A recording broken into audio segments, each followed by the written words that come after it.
के बीच में काम कर रहा है। कृषि विज्ञान केंद्र का मुख्य उद्देश्य यही है कि जो भी नई तकनीकी आ रही है, जो भी नई जो चीज़ें आ रही हैं, वो आप तक किसान भाइयों तक पहुंचाई जाएं,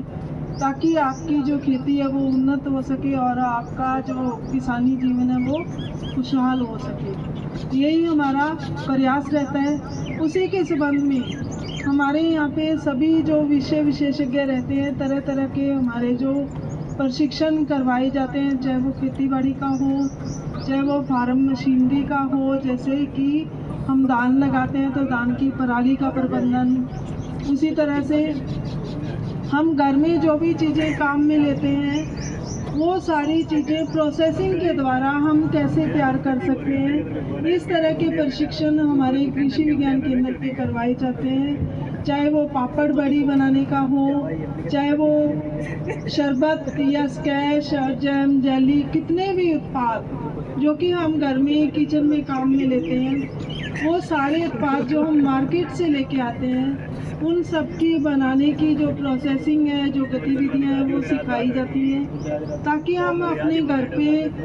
अगर हम रोजगार के रूप में नहीं अपनाते तो कम से कम परिवार को एक जो मिलावटखोरी मार्केट में आ रही है उससे दूर रख सकते हैं और एक शुद्ध चीज़ें हम अपने परिवार को दे सकते हैं और परिवार के स्वास्थ्य को संभाल सकते हैं। क्योंकि कहते हैं ना कि पहला सुख निरोगी काया।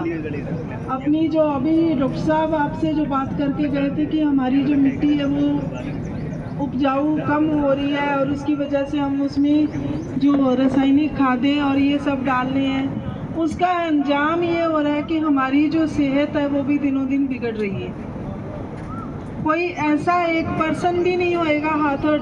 उठाने वाला कि हमारे घर में कोई पेशेंट नहीं है, किसी की दवाई नहीं आती है। ऐसा कोई घर ही नहीं है जिस घर में किसी न किसी तरह की दवाई न चलती हो। तो हमारी जो सेहत है उसको भी संभाल सकते हैं और इसको रोजगार के रूप में भी हम पा सकते हैं। किसी भी तरह का जो प्रशिक्षण है वो हमारे कृषि विज्ञान केंद्र पे दिया जाता है। हम गांव में जाके भी सिखाते हैं, सिर्फ यही नहीं है कि हम वहाँ पे आपको बुलाते हैं। 1 या 2 दिन का जो छोटा प्रशिक्षण होता है वो हम गांव में जाके भी सिखाते हैं, ताकि छोटी मोटी चीज़ें आप गांव में रहते हुए ही बना सकें और अपने परिवार को आगे बढ़ा सकें। अब ऐसा कोई भी